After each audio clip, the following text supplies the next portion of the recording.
Por favor, por favor. Bueno, buenos días otra vez. Muchas gracias a todos ustedes por la participación en el curso de residentes de obra. La charla que a continuación sigue es sobre instalación de revestimientos, pisos y paredes en las construcciones. Tenemos el gusto de contar con el ingeniero Rafael Tamayo Arango, quien es un ingeniero civil que tiene más de 25 años de experiencia en construcción y trabaja con Corona, que es una de las empresas más grandes en el país, produciendo y asesorándonos a nosotros en la instalación de pisos y paredes. Entonces, los dejo con el ingeniero Rafael. Muchas gracias. Bueno, gracias, buenos días. Espero tener la charla igual de amena a la anterior, que el punto realmente estuvo bien alto, y aprovecho porque van a ver que a lo largo de toda esta presentación vamos a hablar mucho de precisamente el comportamiento de los concretos, y ya en lo que vienen instalación de pisos, lo que llamamos morteros de nivelación o plantillas o repellos, que es exactamente en donde vamos a instalar todos estos revestimientos cerámicos o de porcelanato, en fin, esos son todos de la misma familia. Entonces, sin más preámbulo, vamos a arrancar. ¿Qué vamos a ver hoy? Vamos a primero entender qué tipo de fallas encontramos con los pisos de revestimiento rígidos. Suena un poco negativo arrancar una presentación de una vez hablando de los problemas, pero lo hago porque realmente hasta que no empecé a trabajar ya en obra y se mete uno, ya contratos de instalación de pisos, contratos de instalación de fachadas y todo eso, me vine a dar cuenta que las posventas, pues prácticamente al principio lo coge uno de sorpresa. Cuando uno está en la universidad, uno nunca se imagina que un piso falla, hermano.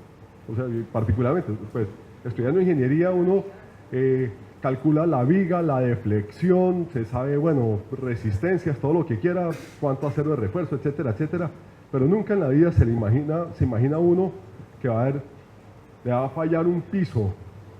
¿Eso qué es? Entonces, por eso es que arrancamos por ahí. No es por hacer terrorismo ni por ser negativo, ni mucho menos.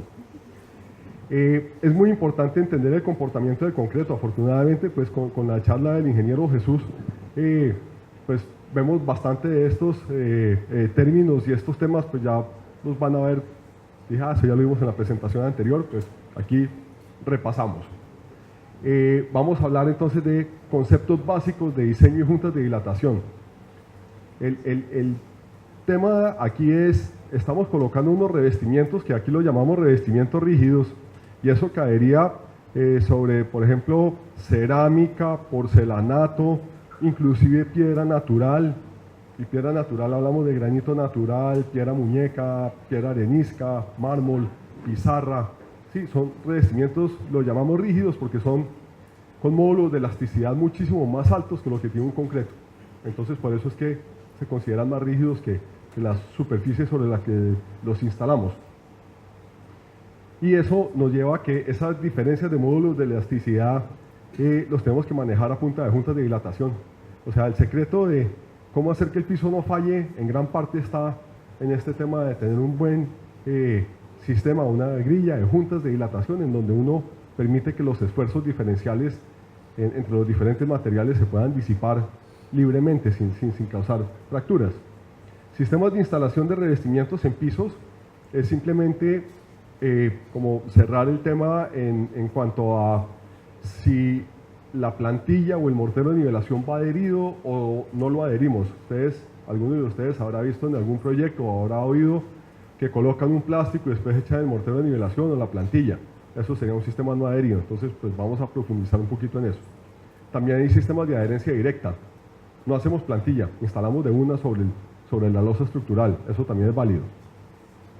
Y finalmente, pues vamos a hablar de los criterios para seleccionar los diferentes pegantes y boquillas.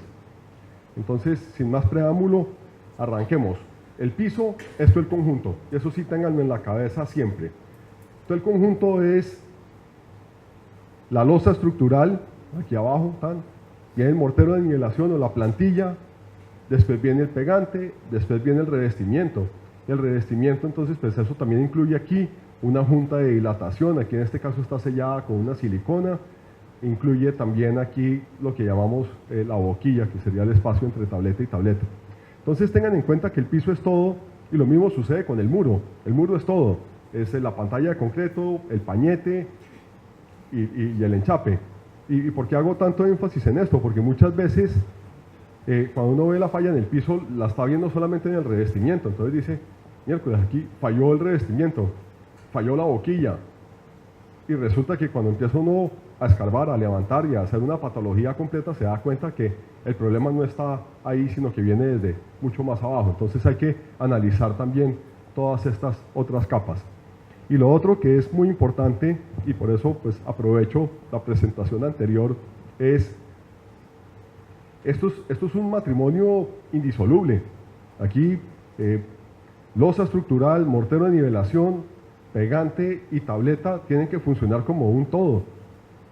Y resulta que son materiales que se comportan muy diferente. Entonces ya vimos los diferentes temas de comportamiento del concreto.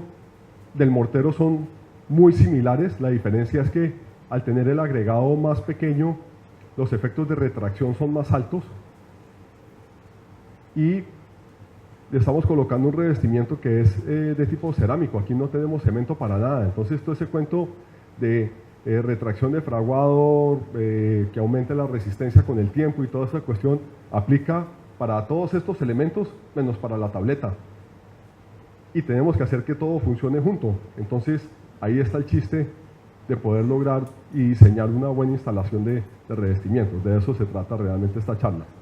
Entonces, entrando en el primer tópico, fallas en los revestimientos. Pues ¿qué nos puede pasar en un piso? Y eso es exactamente lo que nunca le enseñan a uno en la universidad, y aprende uno a golpes y pagando reclamaciones costosas. Se pueden fisurar. Listo, un piso fisurado no va a matar a nadie, pero igual sigue siendo una reclamación.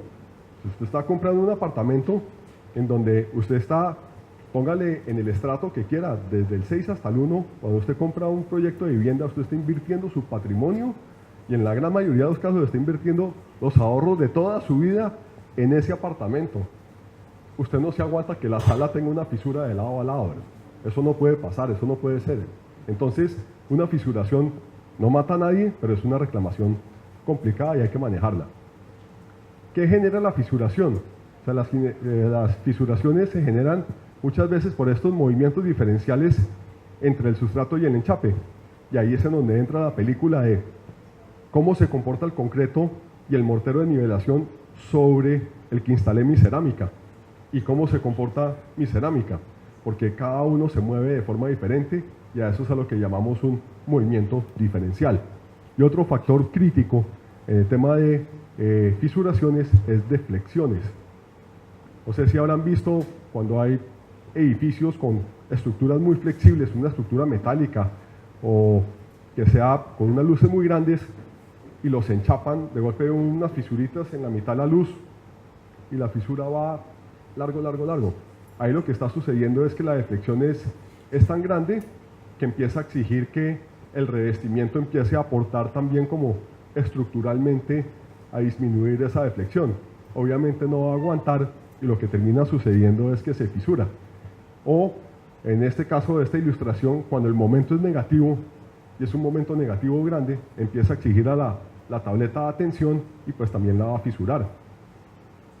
Porque en general todos estos revestimientos, tanto las cerámicas, porcelanatos, como piedras naturales, al igual que en concreto, son muy buenos para cargas de compresión, pero son muy débiles a las cargas de tensión. Entonces, cuando uno somete una cerámica a una carga de tensión, con seguridad se le va a fisurar. Y no hay que llegar a este extremo. ¿Cuándo puede haber una carga de tensión importante en una cerámica? Cuando se me fisura debajo el mortero de nivelación. O sea, las fisuras del mortero y del concreto son fallas de tensión. ¿Sí? Normalmente se retrae, y al retraerse al lado y lado estoy generando una tensión. Entonces esa tensión es la que me genera fisura. Y si el concreto no la aguantó, pues la tableta tampoco la va a aguantar. Por eso es que decimos que las fisuras se calcan. Usted tiene fisurado el concreto, póngale la firma que con el tiempo esa fisura se le va a transmitir en el revestimiento también. El otro problema grave, y este sí tiene un carácter ya un poco más peligroso, por decirlo así, es el tema del levantamiento de pisos, que es el que se ilustra aquí en esta foto. Que llega un punto en el que aparentemente las tabletas ya no caben en el espacio y se levantan. Entonces, pues aquí sí tenemos un problema muchísimo más grave que el de la fisura. O sea, aquí ya tenemos un problema ya no solamente estético, sino un problema funcional, incluso hasta atenta contra la seguridad de quienes habitan en estos espacios. Muchas veces sucede que cuando hay estos, que se estalla el piso, quedan los bordes de la cerámica, se vuelven como unas cuchillas, pues. Usted camina descalzo sobre una fisura de esas, con seguridad se va a cortar los pies. Entonces, esto ya empieza a tener un carácter mucho más relevante. ¿Qué genera la mayoría de estos levantamientos? Los movimientos diferenciales entre el sustrato y el enchape. Entonces, miremos a ver de qué se tratan esos movimientos, ¿sí? Como para entender cómo podemos atajar este problema, y atajando el problema, pues lo estamos realmente controlando. O sea, entre menos sean los movimientos diferenciales, pues menores problemas vamos a tener. Probabilísticamente menos posibilidades va a haber de que el piso sufra alguna de estas dos situaciones. Entonces, el primer elemento que analizamos, y aquí la tabla simplemente se hizo de mayor a menor. Entonces, ¿de mayor a menor qué? De mayor a menor movimiento. Entonces, como lo vimos en la charla anterior, los concretos y pues los morteros sufren lo que llaman la retracción de fraguado. Estas son cifras sacadas de textos. ¿Sí? Es decir, si yo hago un concreto o un mortero de nivelación particular con todas las de la ley, entonces echando el agregado que es, la cantidad de cemento que es, controlando la cantidad de agua, que es tal vez lo que más trabajo nos cuestan las obras, en fin, voy a tener retracciones del orden de 0.8 a 1 milímetro por metro. Entonces uno inicialmente piensa, bueno, 0.8 milímetros por metro, pues tampoco es que sea una exageración, pues es una distancia tan pequeñita. El problema es que en este espacio que tiene 5 metros o 6 metros, pongámosle 5 para hacer las matemáticas fáciles, en 5 metros esto se está contrayendo 4 milímetros.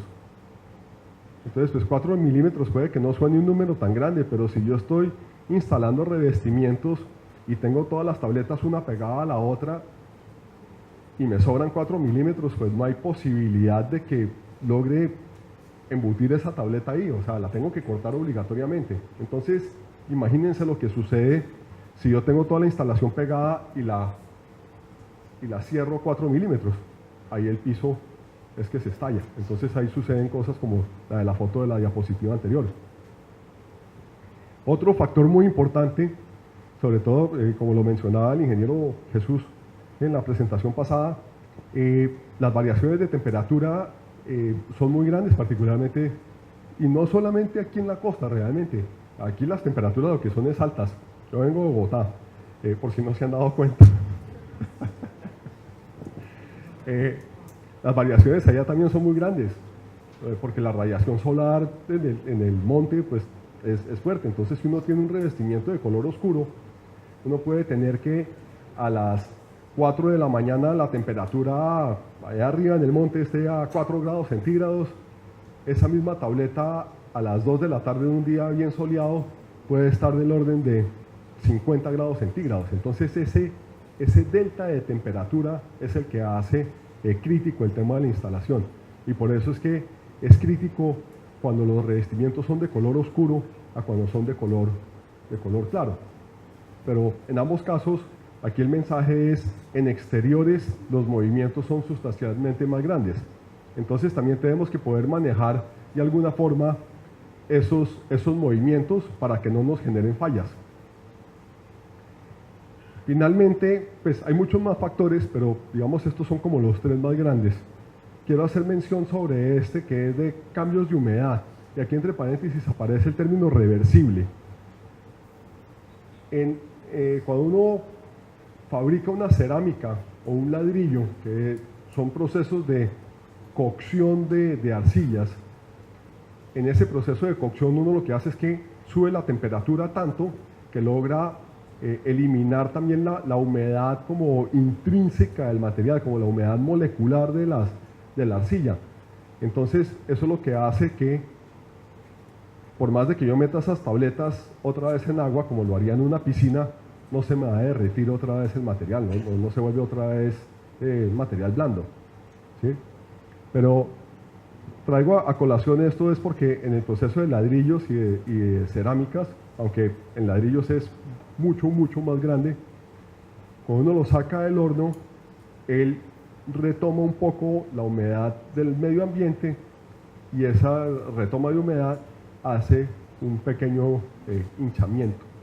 Entonces uno podría pensar que el ladrillo se está expandiendo en el tiempo. En ladrillos, más o menos como los primeros 3 meses se logra una expansión y de ahí en adelante va a ser muy poco notoria. O sea, la gráfica arranca muy empinada los primeros 3 meses y después se vuelve completamente horizontal. En cerámicas es prácticamente imperceptible. O sea, el número es supremamente pequeño. O sea, póngale otros 2 ceros aquí.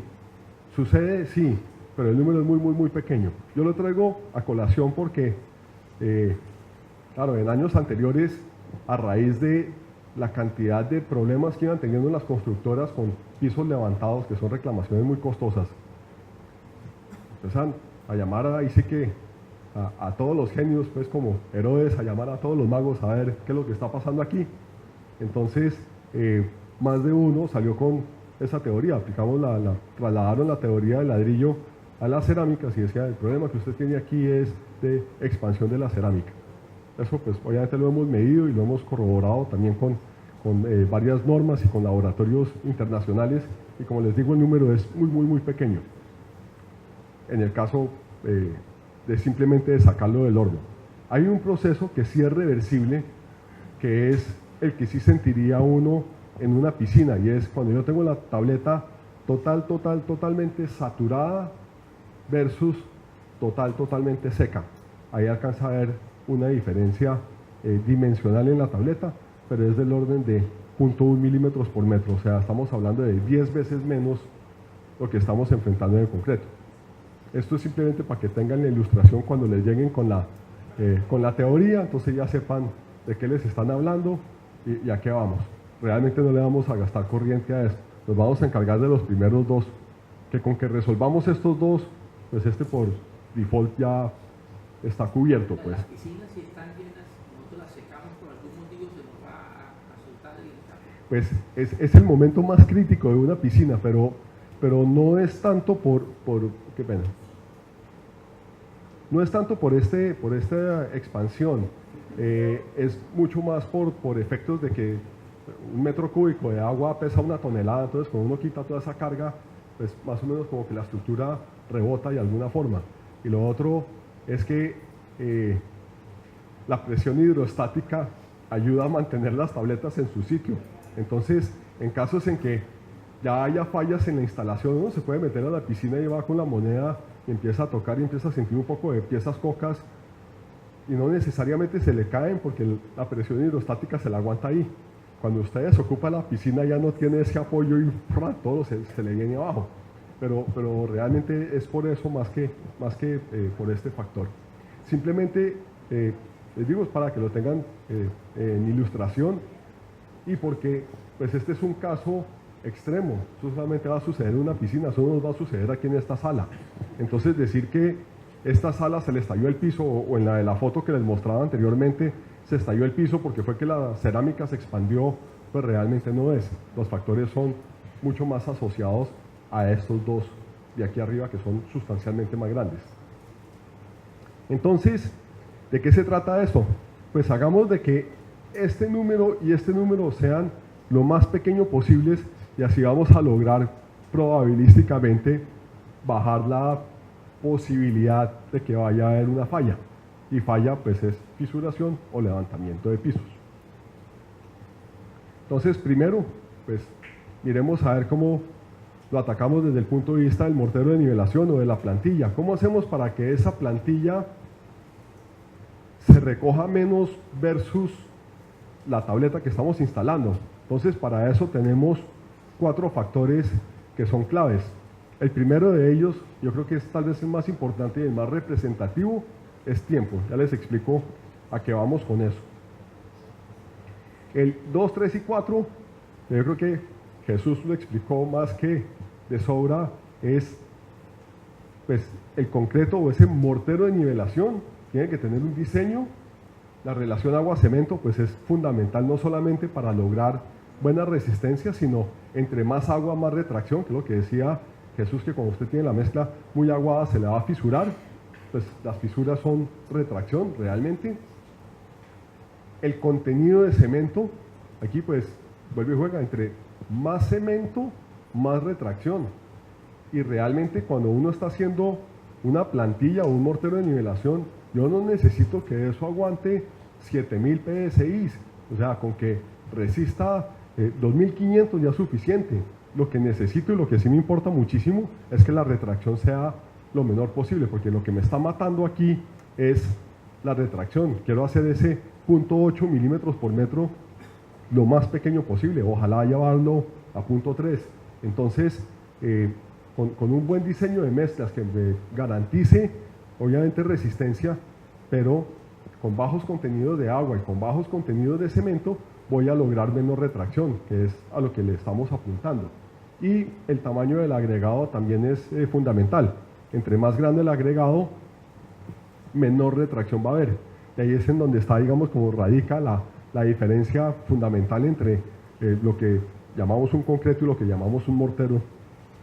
Y en este caso, pues muchas veces ya hemos llegado a que usan agregados o triturado de 3/8 en las plantillas de nivelación.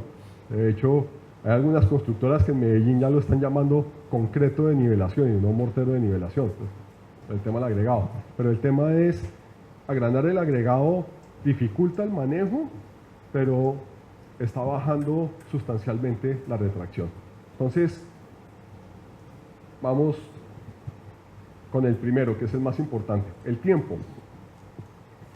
Esta gráfica es tomada de un texto de concretos y lo que nos está diciendo es que fijaron el 100% de la retracción en el año 20.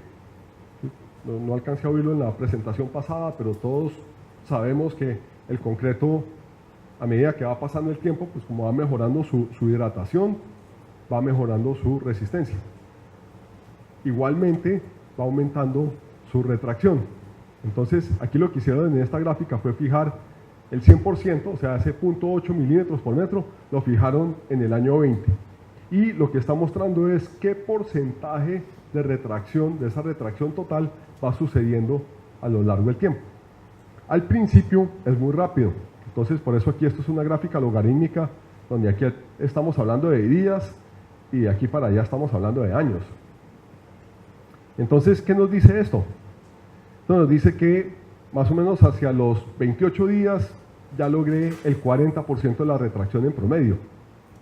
Y el otro 40% va a suceder por aquí como casi que a los 2 años. ¿Sí? Esto tiene dos implicaciones críticas.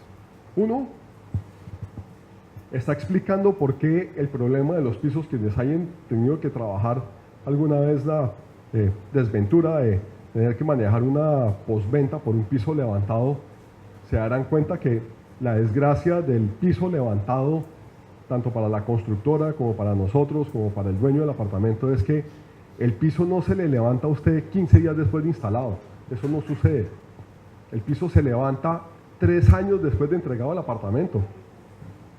Imagino que a alguno de ustedes les habrá tocado o conoce a algún familiar, además porque siempre sucede que uno va y habla con el dueño del apartamento, le dice, bueno, ¿y aquí qué pasó? Entonces siempre, y ahí sí no tengo la explicación técnica de por qué sucede a las 3 de la mañana, pero siempre es a una hora ridícula. Entonces están en que sentí un estallido y salí a la sala porque pensé que se entraban los ladrones y resulta que era que se estalló el piso. Encontré la sala como en la foto ahí anterior. ¿Qué es la implicación de esto? 3 años después de entregada la obra, no tengo el contratista, vaya a saber en dónde está. No hay nadie en la obra, o sea, la obra no existe, no tengo administración de obra. El apartamento ya está entregado, ya hay gente viviendo ahí. Y como les decía, pues sobre un piso así estallado, pues eso ya es totalmente infuncional. Entonces, en algunos casos he visto que logran que la gente corre toda la sala a un cuartico mientras le arreglan la sala, pero muchas otras veces piden es un trasteo. Entonces, pues eso vale plata. Entonces, como usted levantó todo el piso, y una vez revise si el mortero de nivelación está bien o no. Entonces, pues eso ya es una obra mayor. Al levantar el piso, pues también toca levantar toda la carpintería. Si tiene guardaescoba de madera, pues ni hablar. Pero los closets, las puertas, todo le va a molestar en esa cuestión. Entonces, sale y ya que levantó todo eso, pues pinte el apartamento otra vez. Entonces, esto vale muchísima plata. Y el tema de por qué sucede 3 años después es precisamente por eso. Porque es que la retracción no paró en el día 28. La retracción sigue. Como les digo aquí inclusive lo marca hasta el año 30. Entonces, pues ahí está la explicación de por qué tenemos esa desventaja tan grande de que la reclamación se da 3 años después y no 15 días después. Si fuera 15 días después, todavía está el contratista, todavía tengo material, todavía estoy en obra, arreglarlo sería tirado. Sobre todo el hecho de que ustedes normalmente están cambiando el diseño de los pisos. Gracias por la cuña. Sí. Pero sí, es totalmente válido y es cierto, o sea, 3 años de para acá ya hemos cambiado las colecciones, o sea, las compañías, eso no solamente Corona, sino en general, pues no mantenemos la misma colección eternamente, o sea, toca moverse con diseños nuevos. Y pues obviamente si sale un diseño nuevo, pues tenemos que sacar uno viejo porque no nos podemos llenar de, o sea, 7.000 referencias. Pues bueno, de hecho tenemos más de 10.000 referencias de producto. Entonces, pues imagínense la locura donde no sacaríamos las referencias viejas. Pero eso también es un tema bastante importante y relevante. Ya a la hora de hacer la reparación del apartamento ya ni siquiera existe el material. O si existe el material, probablemente ya cambiamos el formato también, porque es que los tamaños a medida que vamos también evolucionando en maquinaria y en tecnología, podemos ir agrandando las piezas, que es como a lo que tiende el mercado. Entonces, me dicen, no, es que necesito una tableta de 15x15, jaque mate, hermano. No tengo cómo atender eso, porque ya los moldes van por encima de 40, creo que todavía se consigue poner un 20-20, pero no es lo más común, hermano. Entonces, pues, todo eso hace que la reclamación del arreglo del piso sea tan complicado. Aquí, la segunda implicación crítica de eso es, listo, démosle 28 días al mortero de nivelación, démosle 28 días a la plantilla. Esto, obviamente, no lo puedo ir a decir en la obra, que ya están empezando a enchapar, porque el director me va a decir, ¿y usted a qué horas? O sea, me va a atrasar toda la programación, ¿a qué horas pretende que yo termine el proyecto?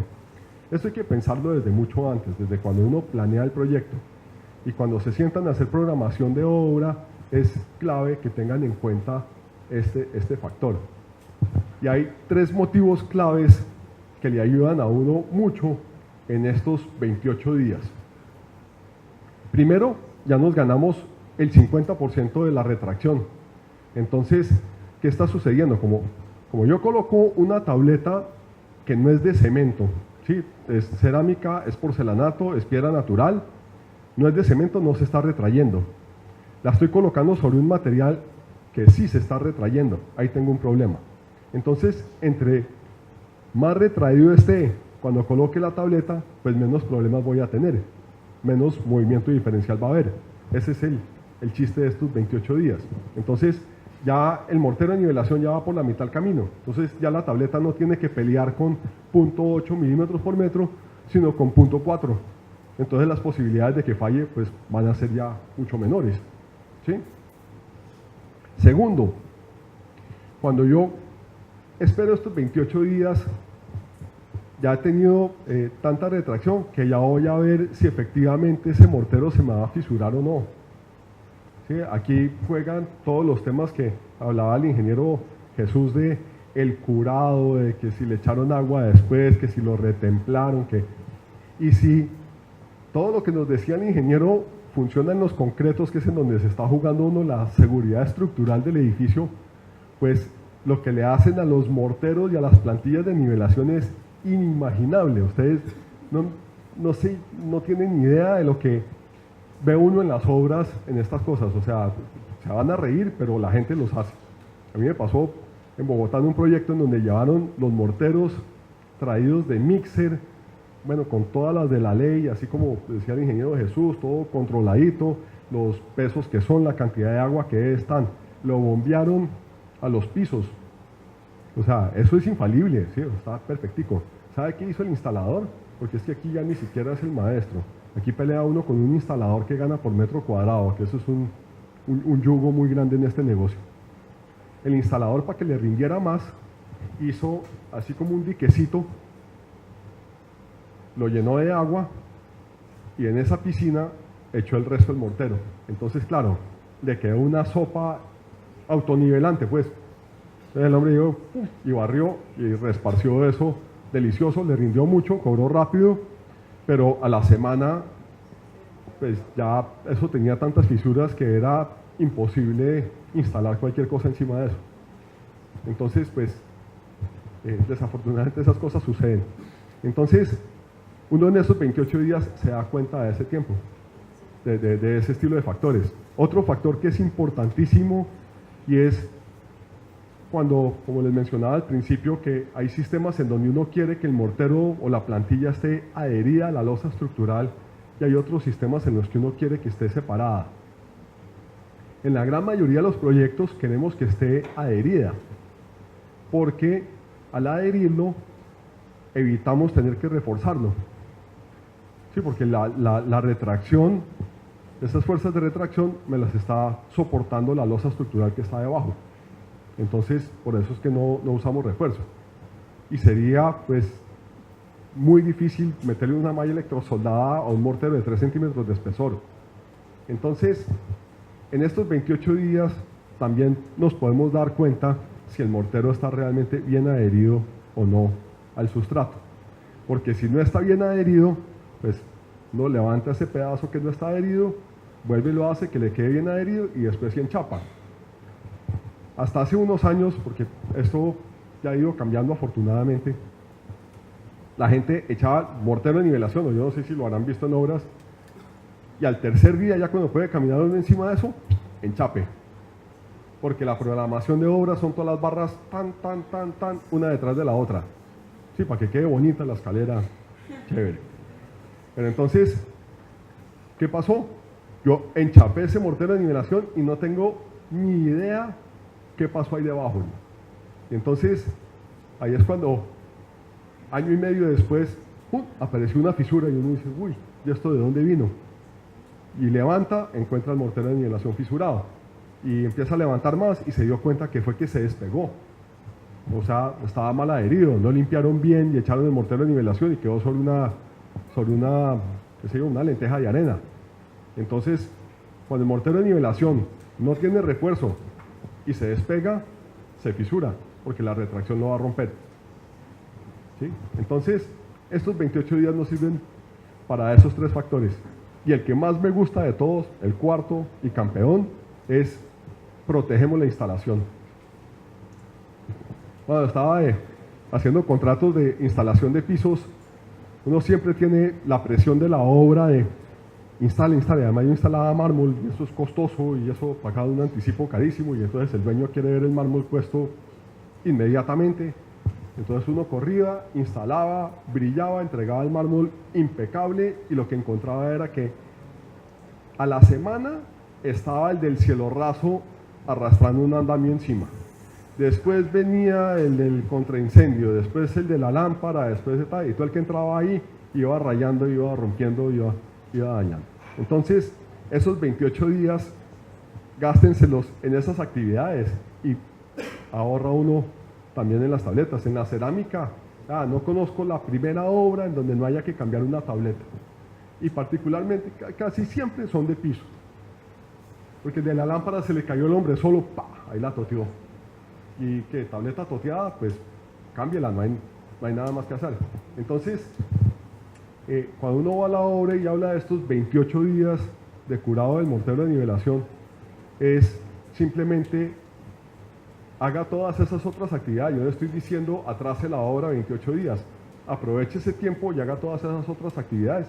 Y así garantiza que tiene el mortero ya está retraído, sabe si le quedó bien o le quedó mal y protege el material. O sea, esto no es una locura pedirlo. Ya pues repasando un poco más en los temas de relación de agua-cemento y contenido de cemento, aquí la regla es muy fácil, no quiero ni entrar aquí en esta gráfica que es inentendible. La relación es muy sencilla, entre más agua más retracción, punto. Y es un punto que hay que controlar muchísimo en las obras, porque como les digo, el instalador gana por metro cuadrado, y eso es, pues no hay otra forma de hacerlo, porque usted le pagará por administración, el tipo no trabaja, pero el hecho de que usted le paga por metro cuadrado es un factor crítico en nuestro sistema, porque eso va totalmente en contra de la calidad. Entonces, si el tipo le echa más agua al producto para que lo pueda esparcir más rápido, pues claro, a él le conviene, y uno realmente como residente andando revisando que si le echó más agua, que si le echó, porque es que es tan sutil como lo decía el ingeniero Jesús, que con el casco echan dos tan, y usted no se dio cuenta el tipo a qué horas hizo esa pirueta y ya se tiró el mortero. Pues el caso de la piscina de la constructora esta, pues ya es una cuestión extrema, pero ese es un control muy crítico. Entre más agua vamos a tener mayor retracción, menor resistencia. Entonces, o sea, perdemos por punta y punta. El tema del cemento sí es simplemente hacerlo con una buena diseño de mezclas para poder bajar la cantidad de cemento, garantizando la resistencia, y baja uno retracción. Y el tema del agregado es, como les decía, llegar a usar agregados más gruesos, del tipo de 3/8. A medida que uno va aumentando el tamaño máximo del agregado, la retracción va disminuyendo exponencialmente. Entonces, si yo tengo aquí un 3/4, pues voy a tener la mitad de la retracción que si tengo simplemente 2 milímetros. Eso es así de sencillo. Entonces, y esto también es lo que explica por qué un mortero pues tiene mayor retracción que un concreto. Esa es básicamente la idea. Todo esto lo logra uno con buenos diseños de mezclas. Y para eso vale la pena que, sobre todo aquí en la costa, que es tan complicado el tema de los agregados, saber uno cuáles son los agregados que tiene disponibles en la obra, y con esos hacer un ensayo de laboratorio. Con lo que se ahorra en cemento, paga el ensayo de laboratorio con seguridad, más el dolor de cabeza que se quita uno de no tener un problema de estos. Entonces, cerrando con el concreto o con el mortero de nivelación de la plantilla, tenemos 4 herramientas para poder hacer que ese 0.8 milímetros por metro de retracción que nos molesta tanto se convierta en 0.4 o 0.3. Y es, dele los 28 días, dele tiempo. Si le puede dar más tiempo, todavía mejor. 2, 3 y 4, hago un diseño de mezclas con todas las de la ley. Y yo creo que 5, hago un control de calidad en obra realmente exigente para que el maestro respete el tema del contenido del agua. Yo creo que es el punto más crítico de todo esto. Ahora, ¿qué podemos hacer con respecto a la tableta? ¿Se acuerdan del segundo renglón? Hablaba de expansión y expansión térmica de la tableta. Y es, todos los elementos en la naturaleza responden a esta ecuación. Que si yo tengo una longitud inicial y caliento un delta, o sea, hago una variación de temperatura, no es a llegar a una temperatura máxima, sino la variación de temperatura por un coeficiente me va a decir exactamente cuánto se va a alargar eso. Esto aplica para todo, menos por ejemplo los polietilenos termoencogibles y cosas de ese estilo, que eso sí los calienta uno y se encogen. Pero imagínense, el caso más simple es, por ejemplo, una varilla de aluminio. Si yo tengo una varilla de aluminio de 1 metro y la caliento 20 grados centígrados, aquí multiplico el coeficiente, está aquí, 23.1, yo le puedo decir con toda exactitud cuánto se va a alargar esa varilla. Eso funciona milimétricamente. Es más, funciona tan milimétricamente que los termómetros, esos como el que mostró el ingeniero Jesús para medir la temperatura del concreto, que es una aguja y tiene un dial con una agujita, lo que tienen es un serpentín de metal. Entonces cuando ese metal se calienta, pues se expande y eso es lo que mueve la aguja. Y eso marca la temperatura, o sea, eso es absolutamente preciso. Entonces todos los materiales responden a esto con absoluta precisión. Y la cerámica no es la excepción. ¿Qué sucede cuando yo tengo una terraza? Si yo tengo una terraza enchapada en pizarra negra, ayer nos mostraron en un centro comercial que quieren enchapar todo con negro. Entonces, pues negro absorbe más calor, entonces las variaciones de temperatura de noche a día van a ser muchísimo más grandes. Es más, en Bogotá una tableta negra a las 2 de la tarde en un día soleado no la puede coger uno con las manos.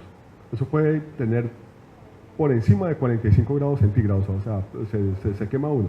Aquí, pues, no sé a qué temperatura puede llegar a eso, pero puede ser brutal. Entonces, les muestro este ejemplo que es típico. Esta es una cafetería en Cali, también calientico.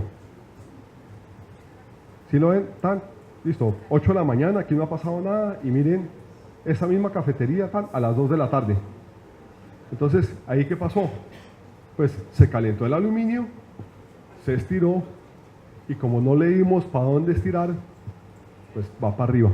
Exactamente lo mismo le pasa a usted en la terraza que está enchapada allá afuera. Apenas se calienta el material, se estira. Y si no dejamos puntos en donde disipar ese movimiento, pues va a coger para arriba. Aquí en este caso yo podría pensar en colocar un perno de expansión aquí en el centro para aguantar el perfil ahí. Me muero poniendo pernos ahí, me salen 2 barrigas o 3 barrigas y le pongo más, o es tan fuerte la carga que el perno rompe el concreto. En fin, uno con esto no pelea. Quienes estudian ingeniería, para uno lograr devolver el aluminio a su tamaño inicial, pues eso necesita una fuerza que es proporcional al módulo de elasticidad. El módulo de elasticidad del aluminio es de 7 millones de PSI. Entonces calcule usted cuánta fuerza necesita para encoger esos 4 milímetros que se estiró simplemente porque se calentó. La fuerza es brutal, entonces uno con eso no pelea. Entonces, ¿qué haría uno en este caso? Pues corte aquí, o corte aquí en el centro, o corte en el centro, le corta ahí una canalita para dejarle un espacio a que el perfil se expanda cada vez que se caliente. Lo mismo va a suceder si tengo una terraza enchapada. Si yo enchapara contra la pared y contra la pared de una terraza y se me calienta, pues me va a pasar exactamente esto. Y pudiera pegar las tabletas con el mejor epóxico del mundo, en alguna parte va a fallar. O sea, si el pegante es tan bueno, arranca un pedazo de plantilla o rompe la tableta, pero en alguna parte falla. Las cargas son, como les digo, millones de PSI. Entonces uno con eso no pelea. Eso es lo único que podemos hacer para poder controlar los temas de expansión y retracción del revestimiento, es juntas de dilatación. Y entonces aquí es en donde entra nuestro punto, digamos, crítico en tema de diseño de pisos. O sea, esto hay que diseñarlo, esto hay que hacerle un plano. Esto no es simplemente decirle al maestro, aquí tiene 100 cajas y enchape a lo que le dé. El ideal es que haya un plano en donde se indiquen las juntas de dilatación. Y eso tiene que venir de una vez desde arquitectura. O sea, el diseñador de ella decir de entrada en dónde van las juntas de dilatación. Porque esto, para desgracia de todos nosotros, las juntas de dilatación no son bonitas. Entonces, el impacto estético a veces empieza a sacrificar desempeño. Entonces, esta es la importancia de este plano y que esté hecho de entradita. Perdón.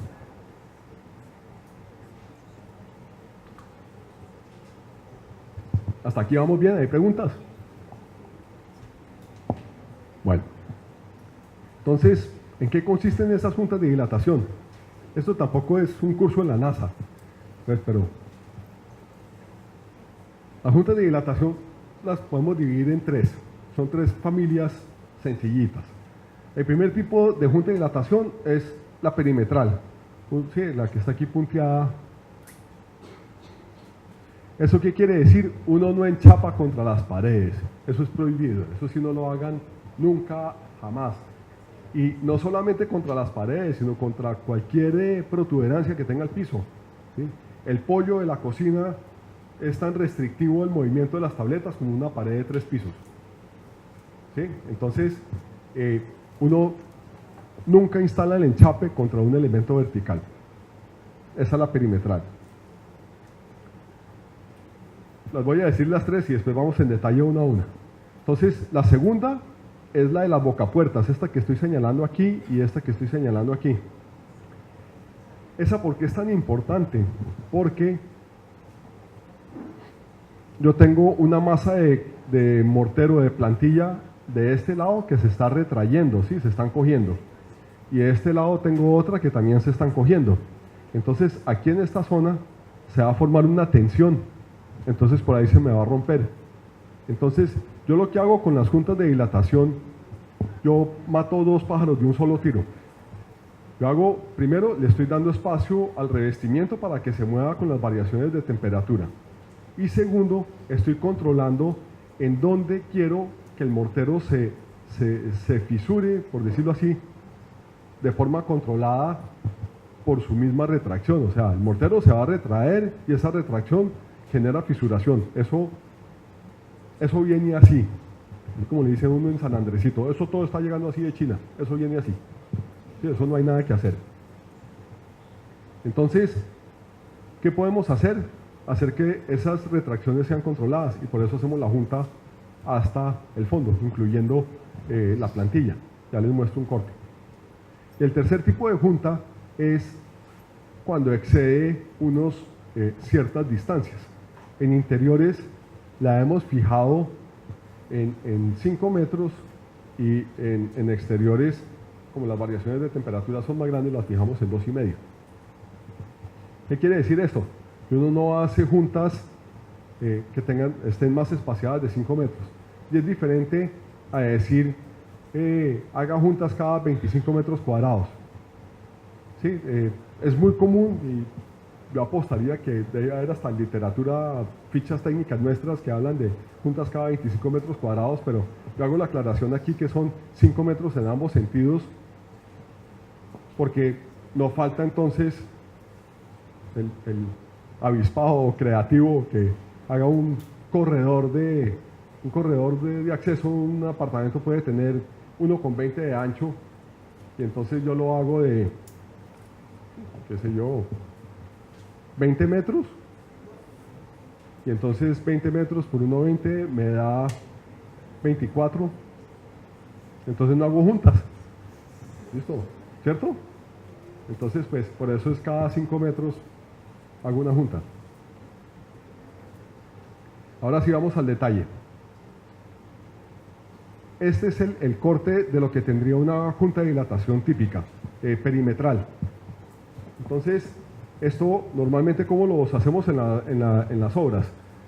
Aquí colocamos un icopor, fundimos el mortero de nivelación y el icopor ya nos deja este espacio aquí libre. Y después de pasados los 28 días, ahí sí colocamos la tableta y después de colocada la tableta, ahí podemos o quitar el icopor o simplemente cortarlo. Aquí voy a preguntarme y contestarme 3 preguntas claves. 1. ¿Qué tan ancho es la junta? Pues no hay un número absoluto y mágico, pero lo que usamos es normalmente metemos el único de 1 centímetro. ¿Y por qué único de 1 centímetro? Porque es más o menos como el ancho que nos da el guardaescoba aquí encima para poder tapar ese hueco.